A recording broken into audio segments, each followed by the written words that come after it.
This program is designed to provide general information with regards to the subject matters covered. This information is given with the understanding that neither the hosts, guests, sponsors, or station are engaged in rendering any specific and personal, medical, financial, legal, counseling, professional service, or any advice. You should seek the services of competent professionals before applying or trying any suggested ideas.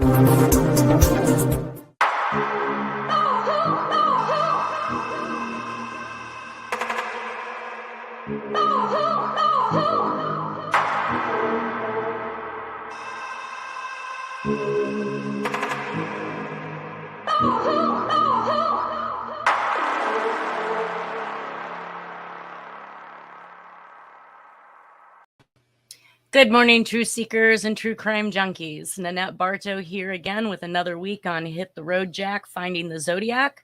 Interesting information that I got this last week was in regards to some people who had actually left some posts on the YouTube website in regards to some of the videos that I have put up there. One had actually came at me indicating that the Zodiac Killer he believed to have been born in 1926, and in 1962 he couldn't have killed Ray Davis because he would never have killed on his birthday. Very, very interesting people out there. Their theories may not be so sound, but I would surely hope that people would be looking at these videos and assisting me in either ruling Jack out, which I don't believe can be done, or at least talking about the information or the evidence that's available, because we all do research a little bit differently and we all find different things. I'm welcoming anybody to bring to the table any additional information or evidence in these cases that can be considered or discussed. I'm more than happy to have that person on if that is something that they'd like to do. But simply climbing onto a YouTube account and saying that something is garbage, or that you don't have the right person, or you need to look at, my favorite one really is that I need to look at their suspect. I've completed a thorough examination on the handwriting in all phases of writing, from cursive to printing, capitalization, block letter, diagram schematics, you name it. And I've pretty much been able to show that everything that is in the arsenal of the Zodiac and these other authors are also in Jack's writing. So I am pretty firm, you guys, when you get on here and you watch my videos, that Jack Tarrance is my suspect. And I don't choose him as my suspect because I am hooked on a person I want to be the Zodiac. I just have not been able to rule Jack out. And in that essence, it's just like we were talking about these Dear Draftboard letters and finding that the number that's listed on it for a military ID is so similar in the number construction as Jack's. So just let everybody know out there, you are welcome to leave comments if you're on live and ask me questions during the podcast. You're also welcome to leave messages or replies. Just let's not bully, let's not hate, let's not call people out for misspellings. I mean, some of the stuff is so ridiculous. I don't even know what to do with myself. So either way, leave me a message if you'd like to discuss something. If you have something that you think that could rule Jack out, let's discuss and see if that's possible. So we're going to head back into the presentation at this point. We were working on the first Dear Draftboard letter sent in March of 1968. I did not kind of give you a wrap up or a relation of this letter in regards to everything else that's going on. We know that Jack is back in the Bay Area in 1968 based on his ex-wife's word. We know that this letter is a typewritten letter. We have seen this actually twice in this series, once with the Bauerdorf murder. The anniversary note that was left on a stone wall is typewritten. He also alludes to have been in the military. He's going to turn himself in. They can find him in his military dress, this kind of stuff. So this letter to the Dear Draftboard is kind of a segue, and I'm hoping to show you guys how this ties in from Sherry Jo Bates and Nikki Benedict right on into the Paradise murder in Tiburon, because these letters here actually tie a lot of that stuff in.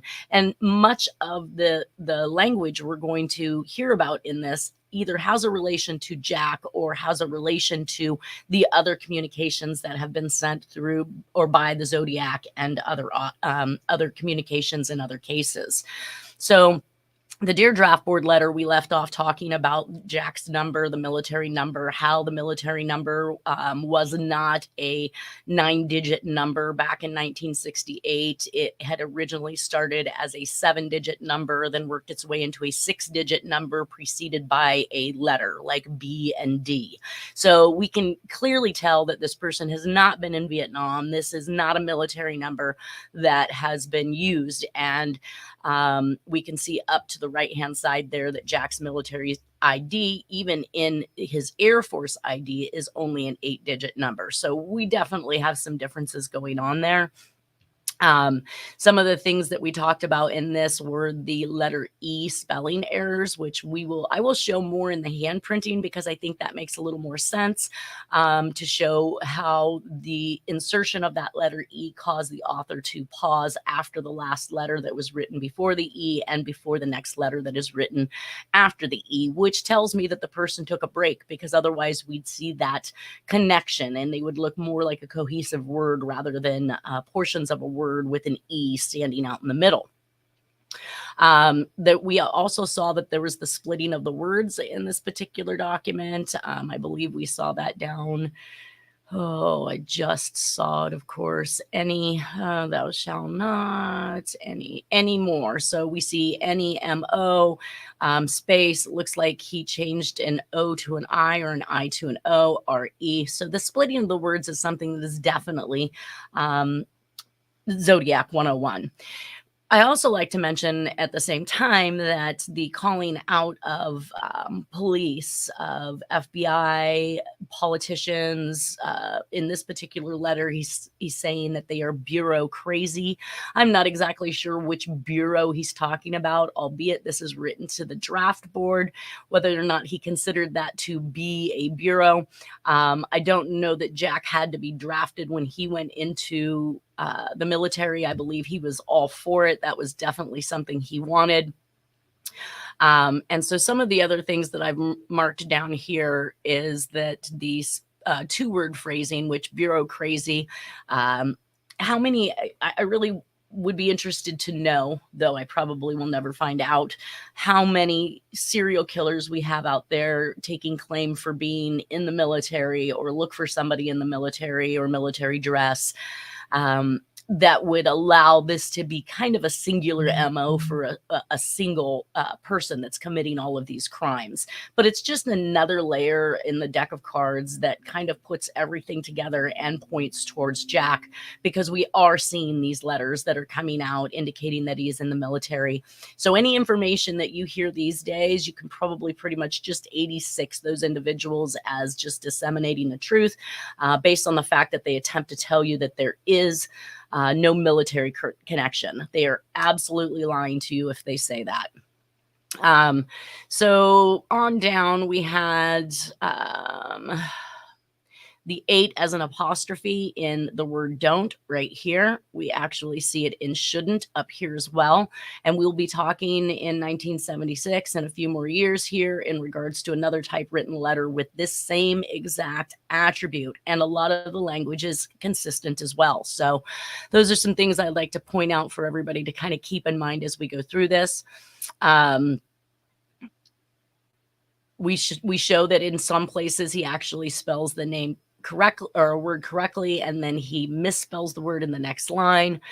Jack's ID is very close in terms of number configuration. Like I said, 3058 is the first 4 numbers of the one in the letter, and 358 is the first 3 of Jack's actual Navy ID. And in the ending numbers, 78, Jack's last 2 numbers are actually 79. So again, I couldn't rule him out based on this phony number that's put up there, because there's some truth to it and there's some mystery to it, just like everything else with the Zodiac.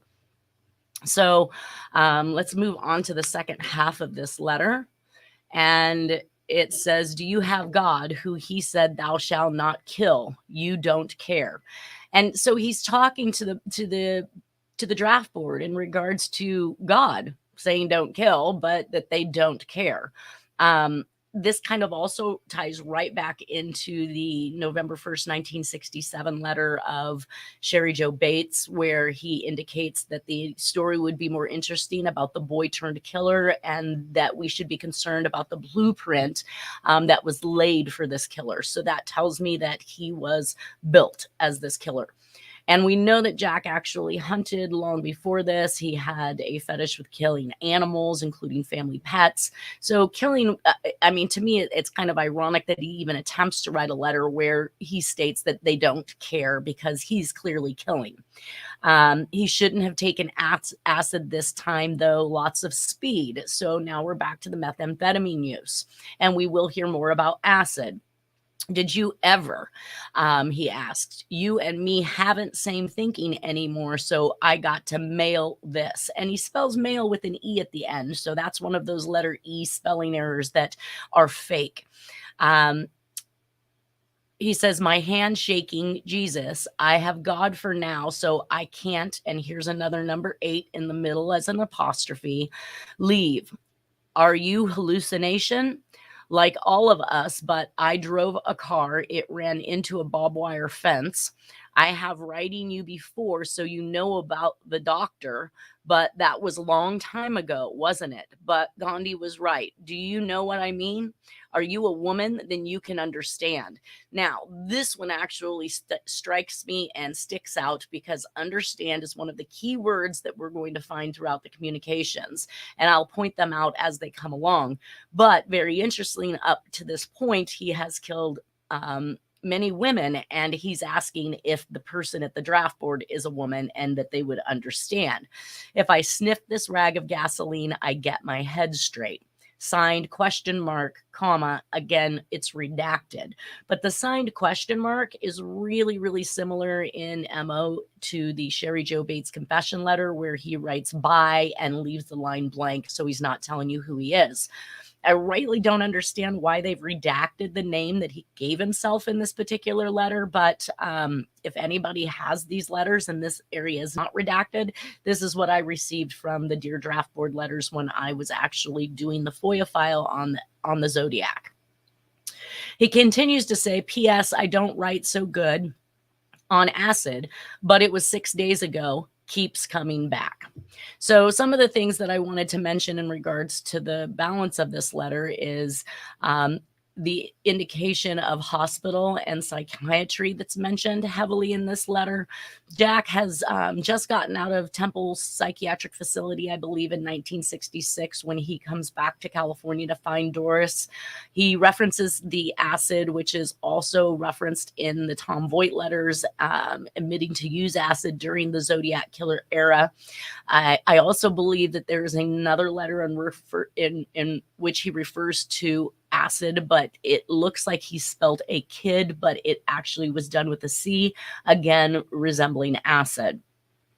The MK Ultra program shut down in 1967, so I think that this is probably Jack after quitting being forced out of MK Ultra at that point.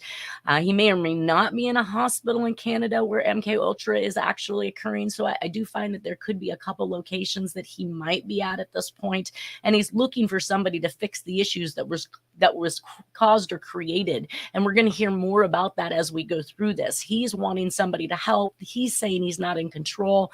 He's telling people to hurry up and slow down and all of these things. When it comes right back to it, you just really kind of want to look in one direction and see where somebody could have been manipulated to do things that he would otherwise have not done or been a part of.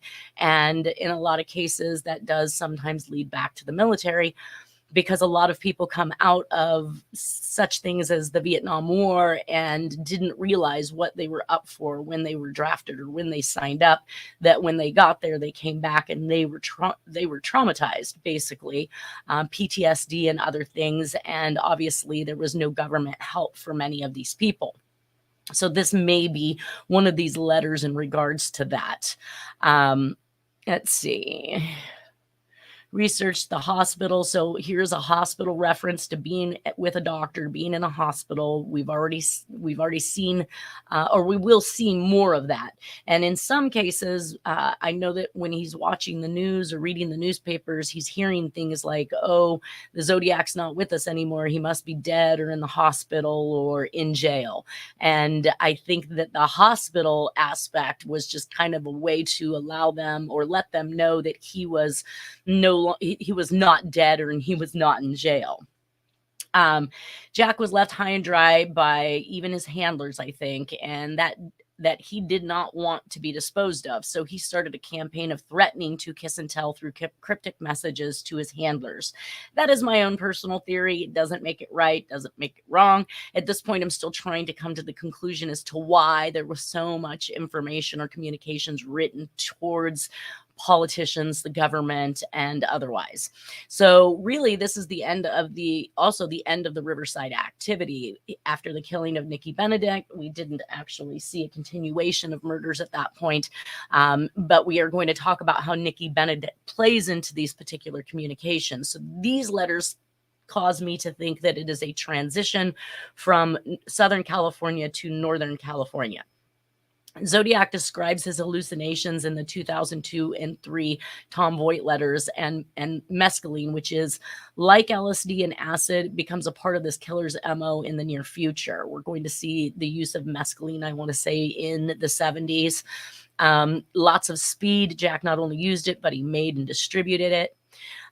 He don't care using the apostrophe is again that typo found in the Oakland County child killer's letter from the accomplice and slave who was trying to assist the police in arresting the actual suspect. Sniffing gasoline is just another way to get high, and sounds like this author pretty much does it all. The psychiatrist mentioned Zodiac. He says, I'm not insane, and it's interesting that he uses that particular statement because I'm not sure that anybody called him insane, but he is feeling like he has this loss of control if this letter has any ounce of truth. And then there's the contact with the psychiatrist in the OCC case and the admittance to a hospital or hospitality in the DB Cooper case. So we keep seeing this hospital reference return. The psyche, I see. He mentions the Army officer. I see an Army officer giving me orders. Now, Jack was in the armed forces. He was in the Navy and he was in the Air Force. So mention of the military is the tie-in, like I said, to Bauerdorf and the Black Dahlia, and many more. My hand shaking, the letter E in the middle of shaking is obviously not a spelling error that this author actually has. It is something that he interjects when he wants to dumb down his writing. The splitting of the words, the double I, again, we're back to having double I's, just like we found in the Black Dahlia writings. So I don't know how many people make a spelling error of double I's. So the use of these double I's are almost like an insignia stating pick me, because that's not frequently a common misspelling. Either the leaving out of an I or adding an I maybe, but not adding two I's. Nobody can help me anymore. So now we're starting to hear again that he needs help, that he can't get help, that nobody can help him, that he's not in control. Again, a rhyme and rhythm of the Zodiac. Help that is pretty much in every letter I state. And at the end of the presentation, when I do the complete handwriting examination of all of these different communications, I've also mapped out the language that's used in each of them. And you won't be shocked to find that most of these communications contain exactly the same type of linguistics. So nobody can help me anymore. Help that is pretty much in every letter that I state that the suspect wrote, and every serial spree listed herein. Signed with the question mark and comma, guess who theme, really the Zodiac. And again, like I said, why is it redacted? What is the sense, and what are they hiding or keeping from us by redacting that information? Another letter that was actually sent to the Deer Draft Board, the local draft board. And let's remember now, we have, I believe, one typewritten and 2 handwritten letters in this series, which makes for a total of 3. There's another tie-in to Sherry Joe Bates, where he wrote 3 letters. We were going to see with the Zodiac case the bump up of that, and he's consistently writing 2 and 3 letters every time he writes. So this one says, "Dear Draft Board, I write you a picture about myself now that I change. Since you wrote to my box office yesterday, I think." Now, box office is mentioned not only in the, well, I'll wait. Let me just finish off this letter. So then we see a little drawing of what is supposed to be a wave like rabbits, he says. "I can hear it on the roads too. This is the sun. Same time, it's inside itself like this all. Do you have God like I do? This is Marin Calm Hills saying, I am far beyond you. Go fast. Sincerely, comma, again, we have a redacted name, so they're not allowing us to see the moniker that this person has actually given themselves, or if it's an actual name that may allow us to tie this back to other things. I do want to state that the Dear Draft Board, I wrote you a picture about myself now that I changed, since you wrote to me, which of course he X'd out me and then wrote my box office yesterday, I think. So P.O. boxes are actually mentioned several times by the Zodiac. It's in Tom Voigt's letter. It's in John Walsh's Scorpion letters. And Jack seemed to have P.O. boxes all over the place. So again, another reason why I couldn't exclude Jack, because I actually have evidence that supports he continued to use post office boxes in different states, even after he was no longer living there. The wave like rabbits, I can hear. Now, if we flipped back to Nikki Benedict real quick, we see her in a picture with the white rabbit that was obviously published in the newspapers for everyone to see. Also, we know that, let me see if I can find his name.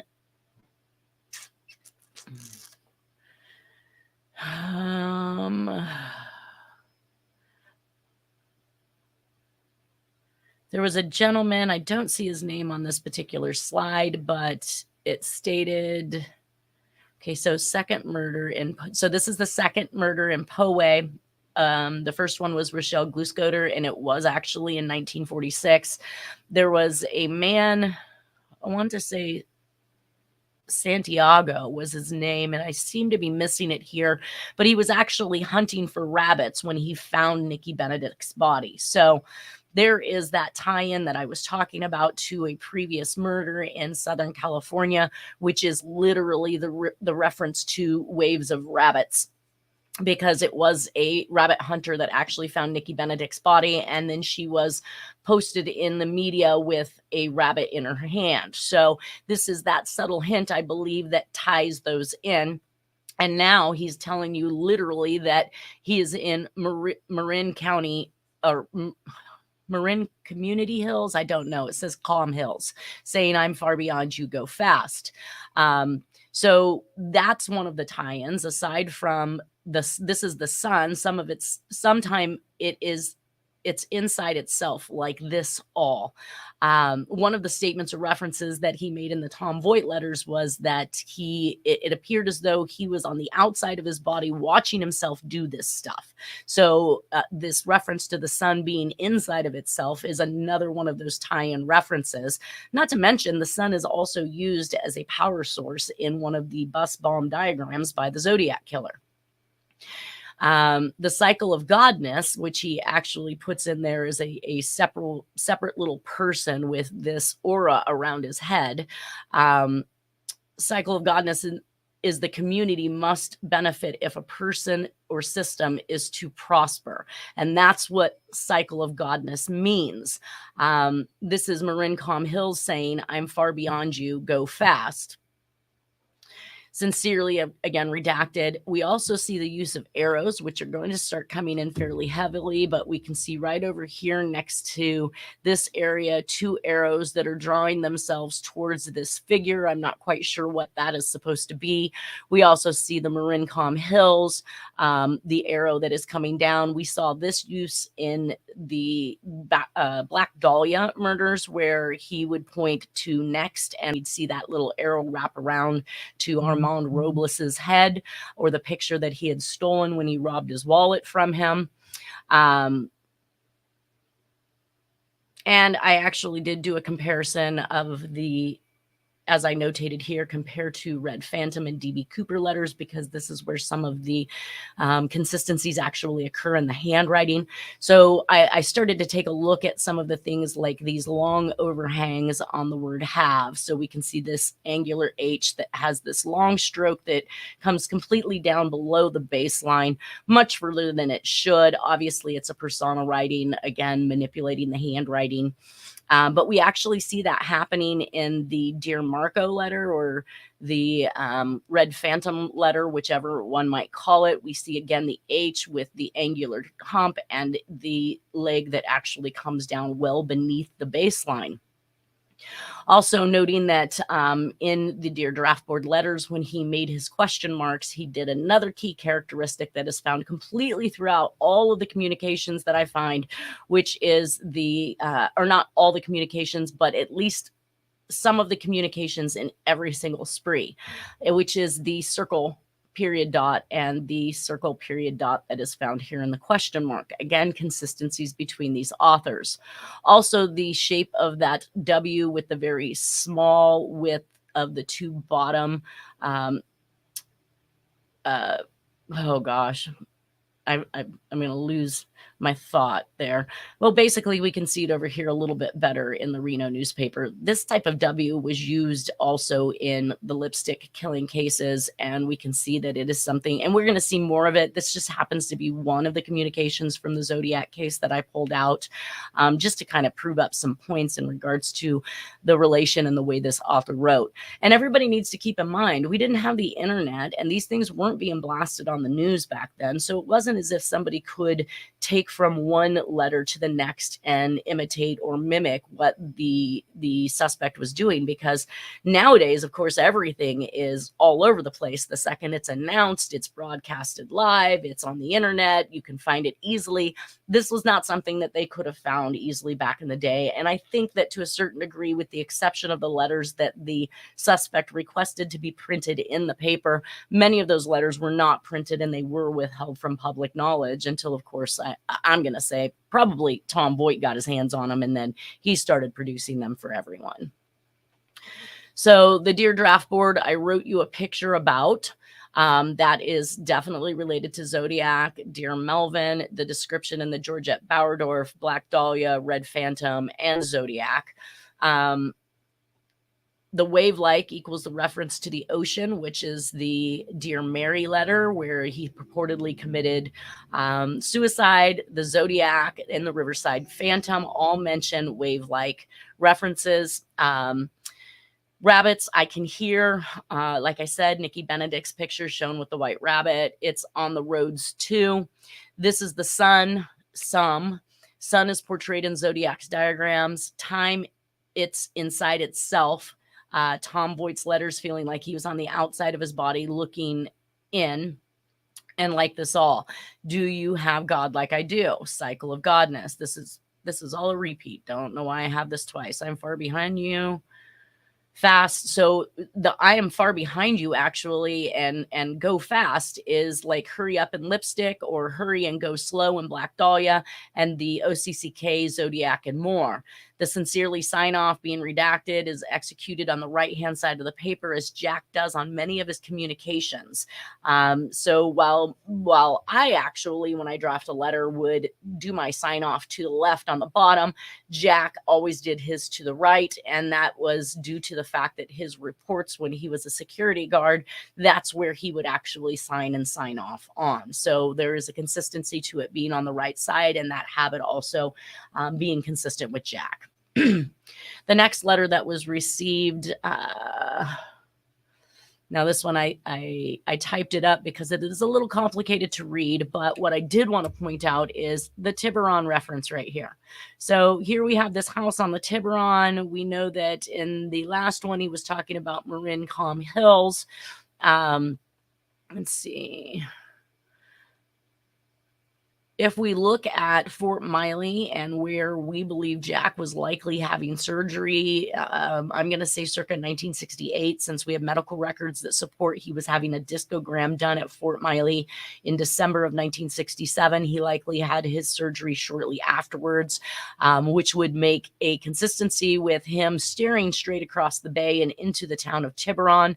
And then here is Marin City over to the left, which again, you can from Marin City look across the inlet there to Tiburon. So this letter says, "Dear Draftboard number 58." Again, both Jack and Zodiac use the abbreviation NO period for number. So again, something I couldn't rule Jack out of. I was capable of finding that in his writing. It says, "This is strange concepts today, so I'll think you will understand. I have a lot of them since they take care with me here in Tiburon, and not laughing, they make it seem like there is only me and no stumbles of other me when I have migraines still. Their voice still has a fog bank tone on it, but Guru says it's all a Mandela. So I just want you to understand.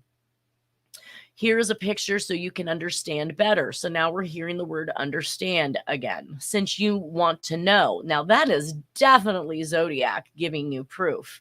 He even states it in his letters. "Since you want to know," or since you claimed it was this way, I'm going to tell you the truth. The fog bank or aura of color like rainbow. And then Tiburon written in capital letters beneath the house. "Like his master's voice, Mandela, like a voice. Sometimes when I take the migraine pill, it does this fog bank again." Again, that related back to Tom Voigt's letters. "And other time different," he says. Signed again, and it's redacted once again. I have also made a connection. So this is, in this particular letter, we see these nice, big, fat, bubbly, rounded letters, which have not been consistent with pretty much anything that we've looked at so far, with the exception of the November 1st, 1967 envelope in regards to Sherry Jo Bates. It was written to the Press Enterprise because they had done a story on the 1-year anniversary of Sherry Jo Bates. And the author, or the suspect, wrote in a letter stating that it would be more interesting to have that story about the boy who killed her, not her. So that's where I found this bubble type writing to be very consistent. We just went over the map. Here is, again, just a small map. Down here in this bottom section is where Fort Miley would be, which would be the Veterans Association or Medical Center, I believe. Then we have Marin City right here. And of course, here's Paradise Drive in Tiburon, where this woman was found dead off the road. And I'm not sure if she has ever been identified. Again, more research for this particular type of case. The envelopes that were actually addressed in this were very consistent with what we were going to be looking at for the Zodiac and many other crimes. The local board number 58 at 223 Salinas Street, it was sent on March 4th, 1968 to Fayette Street Enterprise, 6th floor, Syracuse, New York, 132. So he didn't even finish off, or maybe it was redacted or missing in the copy, the actual zip code. But needless to say, these letters once again make it right to where they need to make it. It mentions not wanting to see a psychiatrist again, and we know that Jack was in a psychiatric hospital, like I mentioned, per Doris Reynolds, his ex-wife, in Temple, Texas in 1966. Again, we talked about the circle with period dot in the middle. No, actually, I'm sorry, we have not spoke about that yet. One of the things that I started to see in all of these communications was a circle with a period dot in the center. And I've mapped these out on several communications. They're also found in the ciphers. So many of the communications in this series, beginning with Sherry Jo Bates and the desktop poem, also contained one. So the first time I seen it was in the desktop poem, and now we're seeing it again in the Dear Draftboard letters. We had 3 letters sent, 4-line addressed envelopes, which is consistent with the Zodiac, and 2 postage stamps on at least one of the communications. And he is using still the same exact stamp, which looks like the Roosevelt stamp. Obviously the same writer. However, you can see that from one communication to the next, the attributes of addressing the envelope varies quite dramatically. So over here, we have Draftboard number 58. Over to the right, we have local Draftboard number 58. On the left side, we have Chimes Building, but building is spelled BLDG, period, rooms 1020. And over on the right-hand side, it's Chimes Building spelled BLDNG, period, room, not plural, as the one to the left was, the number sign, and 1020. 500 S Salina Street to the left, and street is abbreviated ST, period. And then to the right, we have 500 South Salina Street, and street is completely spelled out. To the left, we have Syracuse, where all the letters are written in capitals, and then New York, comma, New York is completely spelled out. So again, he does not abbreviate the state's name, which is consistent with pretty much all the communications that we see. And then he spells Syracuse in proper format with the capital S and lowercase letters, and then on to New York. A couple of the things that I pointed out in regards to the placement of the comma in the Syracuse, New York references in both envelopes is that it looks like it evenly divides. There is an even space before and after this comma and the Syracuse, New York. And it is a very elongated comma that's fairly straight, not curved very much at all, if at all. And that is definitely another attribute that I point out that is consistent with Jack's commas and abbreviation. So one of these are mailed from Berkeley and the other is mailed from San Francisco, which of course is Zodiac Jack's area for the next few years. This is identical to Sherry Jo Bates' Had to Die letters and the Zodiac Killer.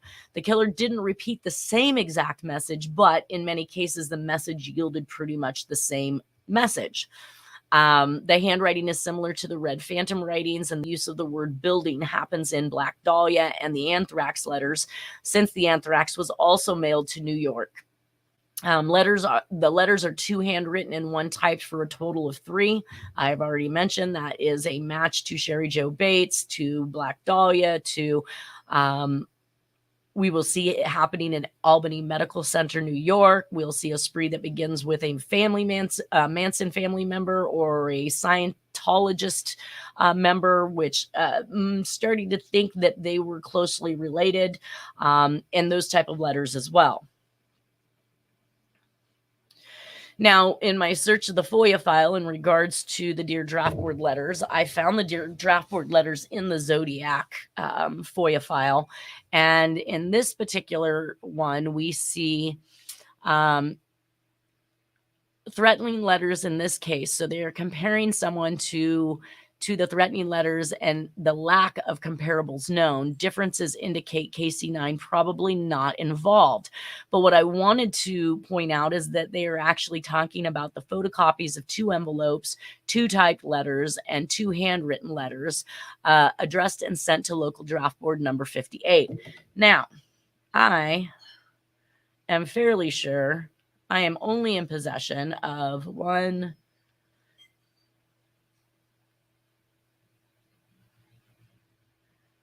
typewritten letter and 2 handwritten letters.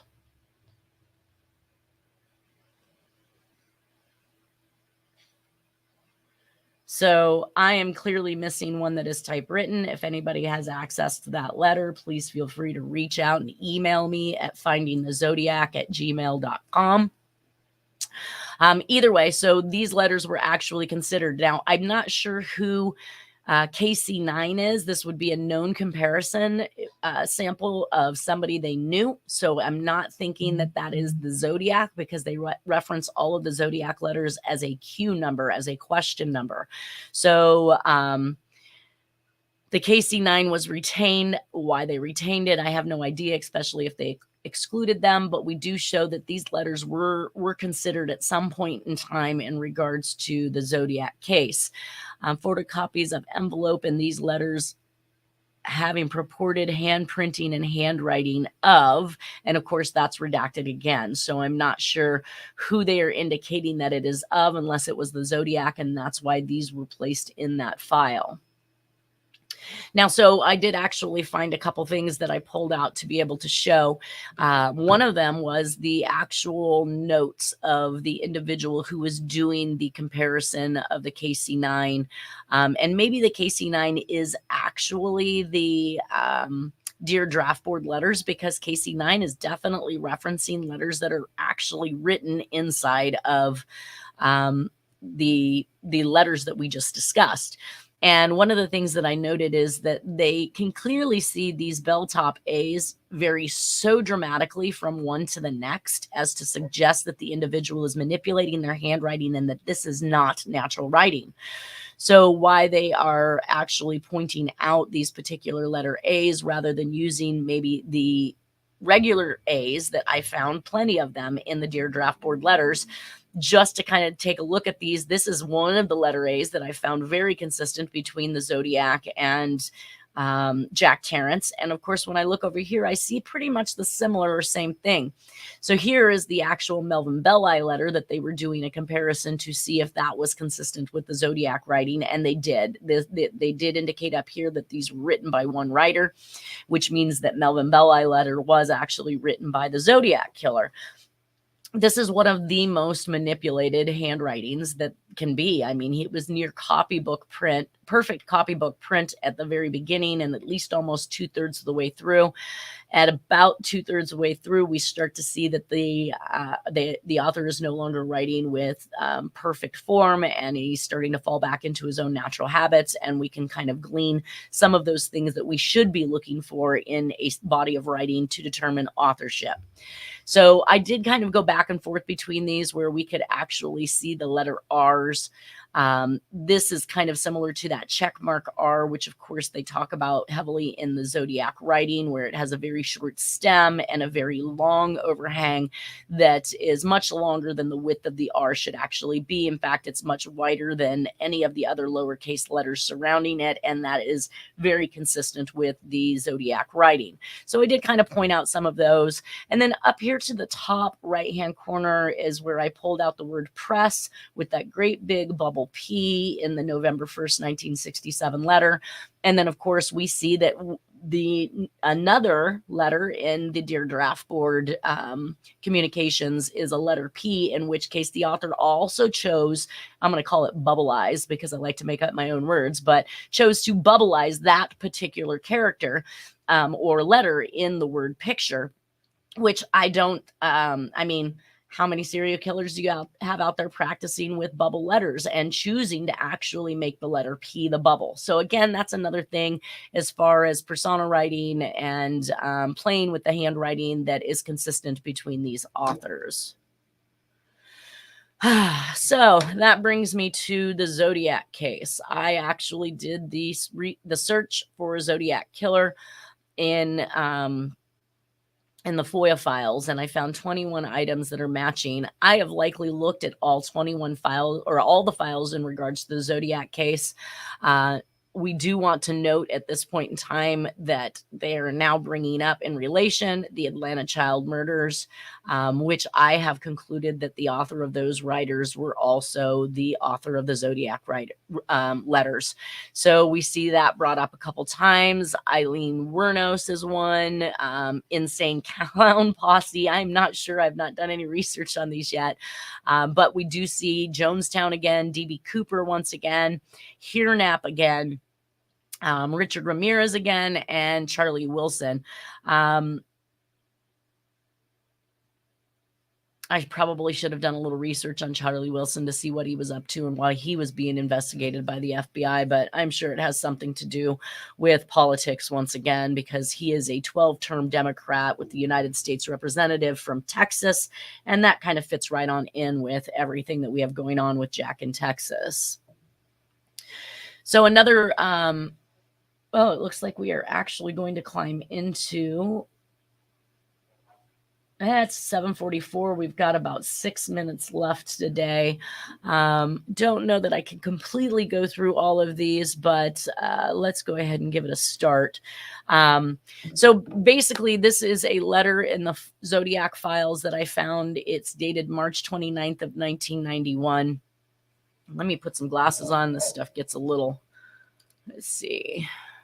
It says 37 latent fingerprints previously ported in this case are not fingerprints of redaction, FBI redaction, fingerprints of Arthur Lee Allen. The remaining latent fingerprints from the tip and side areas of the fingers and the latent impressions were compared with the available fingerprints of whoever is redacted, and it's almost making it appear as though whoever is redacted is somebody who is with the FBI, so they might even have been looking at one of their own, and Allen. So they were doing two comparisons, but no identification was affected. No palm prints are contained in our files for these individuals. So I am pointing out once again that Arthur Lee Allen has literally been excluded by fingerprints as being the Zodiac, and that we have, or at least they state they have 37 latent fingerprints. Now that's full prints because they go on to actually separate that from other latent impressions that are tips, side areas of the fingers. So those are partial prints. So they have actually indicated they have 37 full prints and then partial prints that Arthur Lee Allen and this other agent, it looks like from the FBI, has been excluded as a possible author. With 37 fingerprints, one of them have got to be a right thumbprint, and we have Jack's right thumbprint, and Sonoma County has Jack's palm print. So while they're calling for palm prints in this particular case, that indicates they are also, the FBI is also in possession of the palm prints. If they have these files, those prints didn't just go away. Why have these comparisons not been made? Once again, the FBI worked thoroughly with Dennis Kaufman on this case, all the way up to my knowledge, 2012, 2013, before Chris Hopkins retired. I don't know if Dennis went on to work with anybody else after that, but Jack was the main suspect, the number one suspect. In 3 years of working with Dennis Kaufman and the agents from the FBI, had not heard once that they were considering or looking at another suspect, or that they had any other serious suspect in mind. And I'm sure that's something that would have been said to me. And at one point, we were told they were going to close the case on Jack, which really solidified in my mind we were actually working on the right person. So why this case didn't close is, again, as baffling as some of these murders that Jack and the Zodiac committed. So I fall back to the fact that this is the media's biggest money-making scam there has ever been. Quite possibly, Jack was a crisis antagonist back during the time when the war had ended. Women were going back to work. Money wasn't being made for these bigwigs. They weren't producing steel, lumber, and coal at this phenomenal rate that they were during the war. They had to find another way to make money. The affiliation with newspapers, media, columnists, cartoonists that we see that is strewn throughout all of these communications, knowledge of information that media would put forth that has not been publicized, all really brings me back to the possibility that Jack was a crisis antagonist, and he created the serial killer basically, and it was coined based off of these crimes. And they sold the most newspapers, made the biggest stories, sold more news than anything else at this particular time, and continued to sell thereafter as long as it remained a mystery. I've pulled out some references, and we'll look at those here shortly in the podcast, probably next week or so, in regards to we have 25 links indicating an individual has been arrested for a crime in the Corvette Concept mystery murders.